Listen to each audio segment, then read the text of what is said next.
एक तो मतलब सबसे बड़ा चैलेंज ये है कि फ्लावर का एक मार्केट नहीं है।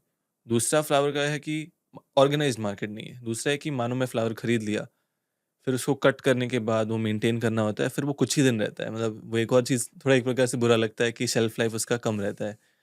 आपका क्या थॉट है? मतलब ये 2 एक्चुअल में प्रॉब्लम है। मेरे हिसाब से अगर इसको हम लोग सॉल्व नहीं किए as a collective industry then एक प्रकार से वो लार्ज स्केल इंटरेस्ट डेवलप नहीं हो पाएगा। से पेरिशेबल प्रोडक्ट में एक बड़ा सबसे प्रॉब्लम क्या है, वो प्रोडक्ट आने के पहले आपको मार्केट होना ज़रूरी है। मीन्स बिफोर हार्वेस्टिंग अगर आपके पास मार्केट नहीं, then it is a total waste हो जाता है। बिकॉज़ ये एक ऐसा ग्रोइंग प्रोडक्ट है जिसको आप स्टॉप नहीं कर सकते। उसका बर्थ हुआ, उसको कट करना पड़ेगा अगर एंड मैं उस हार्वेस्ट नहीं किया तो सर वो पेड़ पे ही ब्लूम होएगा और वहीं पे मुरझा जाएगा। मुरझा जाएगा। हाँ, तो उसका साइकिल कंप्लीट नहीं होएगा। हुँ, क्योंकि अगर वो आप कुछ नहीं करेंगे तो नेक्स्ट कट कभी मारोगे? कट ही नहीं मारोगे तो इट विल बी अ जंगली प्लांट। उसमें फ्लावर्स जब भी आना है तभी आएँगे, कमर्शियल नहीं होगा वो। Right. So harvesting is compulsory और हार्वेस्टिंग करने के बाद ये पेरिशेबल प्रोडक्ट होने के कारण इसको आप 2, 3 या मैक्सिमम 4 दिन स्टोर कर सकते हैं। कोल्ड स्टोरेज में कोल्ड वो स्टोरेज एसी में, रूम में। Proper cold storage and temperatures mostly 2 to 4 degrees में रखते हैं, ताकि उसका ग्रोथ कंट्रोल में रहे। हुँ, बट उससे ज़्यादा रखना फिर वो प्रॉब्लम दे सकता है, लाइक बोट्राइटिस आना चालू होता है, फ्लावर सड़ना चालू हो जाता है, टॉप्स उसमें टिप्स प्रॉब्लम आना चालू हो जाता है। आगे जाके उसको शेल्फ लाइफ और प्राइस नहीं मिलता है। हुँ। बट अगर 2 दिन में आप बेच दोगे तो it is excellent. Growing growth control करने के लिए अभी तक का ऐसा देयर आर प्रोडक्ट्स जो बोलता है कि पानी में डाल के रखो, 2 दिन उसका ग्रोथ कंट्रोल होगा। But 2 days not more than that. हुँ, हुँ। मैं ट्राई नहीं किया हूँ बट सुना हूँ उसके बारे में। सर बाहर आप आई एम श्योर आपको एक आइडिया होगा दुनिया में कैसे रोज़ फ्लावर का कल्टीवेशन होता है। इंडिया में जो रोज़ का फ्लावर का कल्टीवेशन हो रहा है वर्सेस अब्रॉड, क्या उसमें आज भी बहुत डिफरेंसेस हैं? फॉर एग्जांपल अगर इंडियन ग्रोवर भी है, अगर उसको एक्सपोर्ट करना है तो उसको एक्सपोर्ट सर्टिफिकेट के साथ plant and quarantine certificate is necessary for exports. वो क्या होता है? ये गवर्नमेंट का बॉडी है। लिविंग प्रोडक्ट्स या लिविंग एग्रीकल्चर प्रोड्यूस जो भी एक्सपोर्ट होता है उसके लिए वो सर्टिफाई करता है that this is free from paste and diseases product है। पेस्ट एंड डिजीजेस में फिर सब टाइप के इंसेक्ट्स आ जाते हैं, यानी लिविंग इंसेक्ट। तो अगर यहाँ से अगर ऑफिसर ने चेक नहीं किया और स्टिल इट गोज, और वहाँ जाने के बाद जब वो देखेगा उसको इंसेक्ट, वो इंसेक्ट कितने बार नेकेड आई से नहीं देख सकता, you have to use binoculars से हुँ, ही पता चलता है।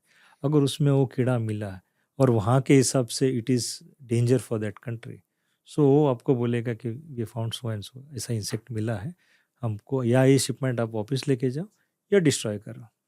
शिपमेंट वापस लेके आने का चांसेस ही नहीं होता, because hmm. Freight is so high. Almost product का 60-70% फ्रेट होता है कितने बार।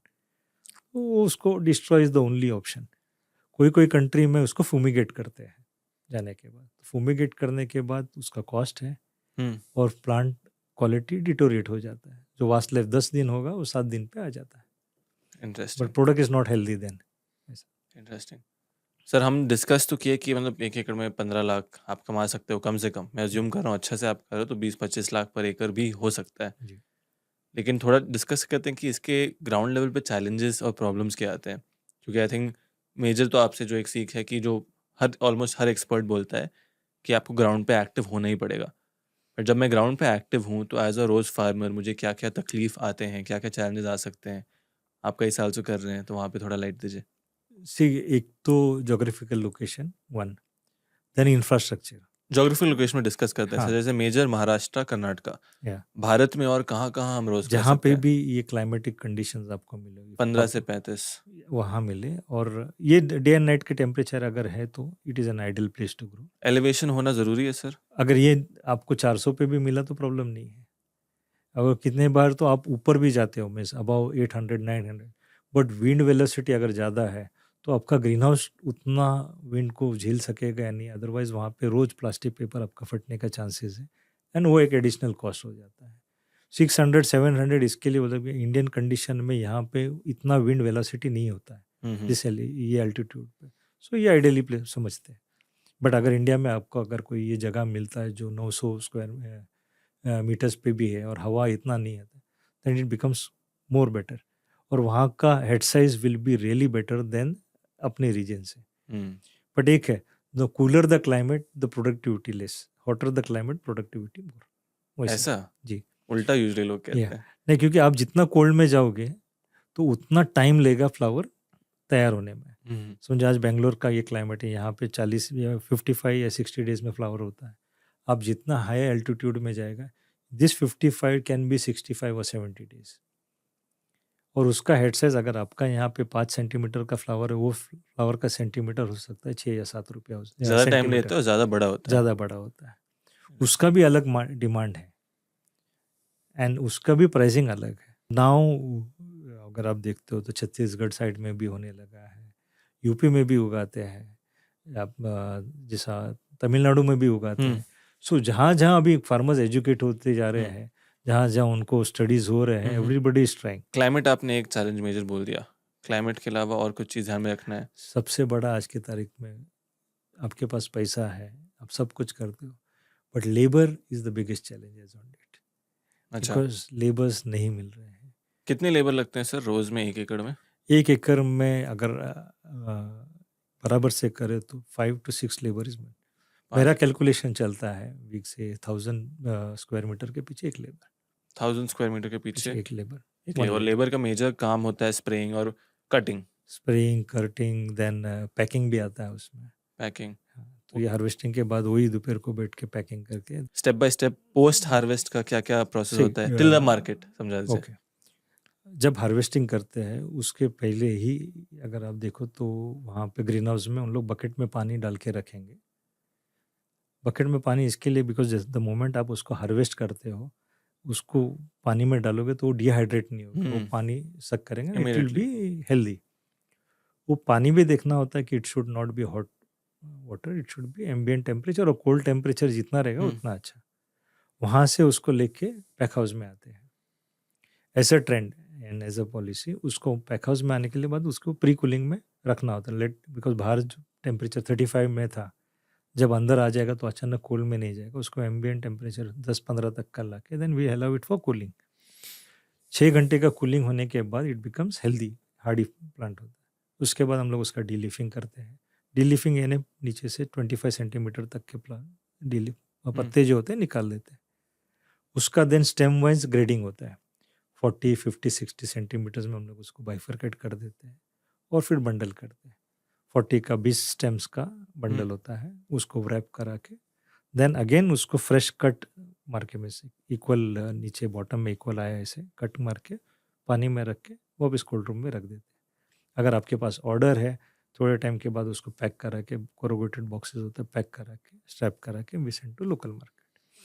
Understood. This is the common practice. And local market regular गाड़ी में जाता है, मतलब? इट रेगुलर अपने यहाँ पे एसी वैन में ज़्यादा नहीं जाता है, हाँ, हाँ।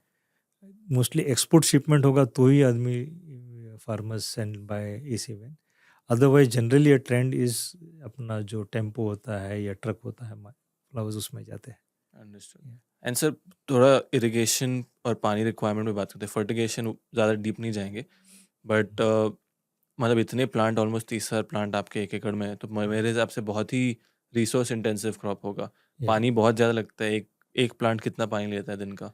12 से 15 हज़ार लीटर पर इसमें जाता है for only for drip irrigation में जो बात कर रहे हैं, दिस इज ड्रिप इरिगेशन का जो जाता है। टेम्परेचर्स के हिसाब से इफ़ इट इज़ हॉट तो आपको होजिंग करना पड़ता है, देन इट इज़ उसका कैलकुलेशन अलग है, but need wise water is a big requirement. काफ़ी बड़ा। बट या एंड अगेन बट वाटर का पीएच जनरली अगर 6.5-7 के आसपास होगा तो बहुत अच्छा पानी है। And generally sea water, sea water बोलता अपना river water is always good water for this. अपने यहाँ पे बेंगलोर में तो रेन वाटर हार्वेस्टिंग होता है। Understood, understood. Few last points, जैसे अभी सॉइललेस बहुत तेज़ से बढ़ रहा है। हॉर्टिकल्चर में तो हम देख ही रहे हैं, वेजिटेबल्स में। कुछ लोग, मैं सुना था कि फ्लोरिकल्चर में भी सॉइललेस कर रहे हैं। तो कोलंबिया में मैं देख के आया था कि इसमें राइस हस्क में वो खेती कर रहे हैं सारे फ्लावर्स का। भारत में क्या सॉइललेस में फ्लावर का फार्म मुमकिन है या रोज़ का फार्म मुमकिन है? मेरे नॉलेज के हिसाब से बहुत सारे फार्मर्स ने ट्राई किया, नहीं ट्राई किया ऐसे नहीं है, किया है। बिकॉज जहाँ जहाँ पे जैसे बोला जिसके पास रेड सॉइल नहीं था वो ब्लैक सॉइल ट्राई नहीं किया, उन्होंने कोकोपीट या ये सब करा के मीडिया बना के ट्राई किया है। सक्सेस भी हुए हैं, बट दैट सक्सेस मुझे लॉन्ग नहीं दिखाई दिया। रीज़न इज़ बिकॉज़ ये बहुत सेंसिटिव होता है, बिकॉज़ सॉइल में होता है तो 2 दिन आगे पीछे कुछ हुआ तो आप उसको रिकवर कर सकते हो। बट सॉइललेस में अगर किसी दिन अगर आपका फर्टिगेशन टाइम पे नहीं हुआ है, स्ट्रेस प्लांट पे, उसको रिकवर करने के लिए थोड़ा डिफ़िकल्ट होता है। सेकंड, अपने यहाँ पे जो आज ग्रीन हाउस में काम करते हैं, वो इतने टेक्निकली साउंड नहीं होते हैं आदमी लोग। बिकॉज़ जो मेरे रीजन का बता, हमारे यहाँ पे जितने के टेक्निकल स्टाफ थे, majorly everybody has shifted to Kenya और Ethiopia because those were the biggest growing areas. अच्छा। जो लेफ्ट आउट है वो इतना टेक्निकली साउंड नहीं होता है, तो बहुत जगह पे वो कॉम्प्रोमाइज़ हो जाता है। बिकॉज़ हमारे ग्रीन हाउस में है, वो नॉर्मल खेती करता है वैसे कर देगा। वो रोज़ पानी का पीएच नहीं देखेगा, सॉइल का ईसी नहीं देखेगा। वो जैसा रोज़ प्रैक्टिस फर्टिगेशन देना वो स्टैंडर्ड करते रहेगा। किसी दिन नहीं देगा, किसी दिन लेबर आया नहीं, छूट जाता है, किसी दिन। तो ये सब चीज़ को मीडिया में आप करने जाओगे, तो वहाँ पे बहुत पर्टिकुलर और पंक्चुअल होना पड़ेगा। अगर आप वो नहीं कर सकते, it's better to go in soil. लेकिन जिस रेट से सर आज हम सॉइल डिग्रेडेशन देख रहे हैं, आप लोग कुछ कर रहे हैं अपने सॉइल को मेंटेन करने के लिए? How do you keep your soil healthy? See हमारा फार्म में आज की तारीख में whatever the green waste is there, हम उसको डिस्ट्रॉय नहीं करते हैं। We make vermicompost. Vermicompost लेके भी द ऑर्गेनिक मटेरियल जो भी आता है, हम लोग उसको रेगुलर बेसिस में सॉइल में डालते रहते हैं। सॉइल का रिचनेस बढ़ते रहता है, कार्बन इंटेक्ट अंदर अच्छा होगा, तो it is always good for plants. Vermi compost का सर थोड़ा प्रोसेस समझा सकते हैं? बहुत ही इंटरेस्टिंग टॉपिक या है। सी जनरली जो लीव्स और स्टेम्स जो कट होते हैं और हुँ। जो वेस्ट होता है, वी डू शेडिंग में डाल के उसको शेड करा के फाइन बना देते हैं। हुँ। उसको फाइन करने के बाद काउडंग और ये सब में उसको लेयर बना के छोड़ देते हैं और उसमें अर्थवर्म्स डाल देते हैं। अर्थवर्म ये पूरा प्रोसेस चर्न कर करके खा खा के उसको फाइन फर्टिलाइजर्स के जैसा बना देता है। ये जो मटेरियल ग्रीन हाउस में आप डालते हो, तो सॉइल में भी उतना means perforation level, organic material मिलने से सॉइल भी बहुत अच्छा लूज होता है और प्लांट्स को नेचुरल न्यूट्रिएंट्स मिलता है फ्रॉम दिस टू ग्रो होने के लिए। और सॉइल में ये बार बार जाने से आपका सॉइल भी डिटीरिएट ज़्यादा नहीं होता है, बिकॉज सॉइल में फर्टिलाइजर दे दे के आफ्टर सर्टेन ईयर सॉइल का स्ट्रेंथनेस कम हो जाता है। बट आप ये ऑर्गेनिक मटेरियल जितना देते हो आपका सॉइल का लाइफ उतना बढ़ते रहेगा।